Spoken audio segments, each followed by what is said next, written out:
Welcome to our video journey where we explore the fascinating world of pronunciation, unraveling the mysteries behind each word and its usage.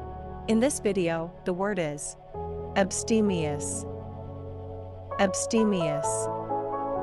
Abstemious. Abstemious is an adjective used to describe someone who practices restraint, especially in matters of consumption or indulgence, often related to food or drink. It refers to a person who is moderate or disciplined in their habits. Here are some examples. Example number 1, she has always been abstemious when it comes to sweets, preferring fruits instead. Why abstemious is used in example number 1. In this example, abstemious describes her moderate and disciplined approach to consuming sweets.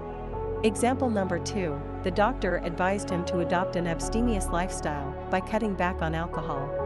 Why abstemious is used in example number 2. Abstemious is used to suggest a lifestyle of moderation and reduced alcohol consumption. Stay tuned for more linguistic wonders and join us in unlocking the magic of language. Thanks for watching, and until next time, keep speaking, writing, and embracing the beauty of words.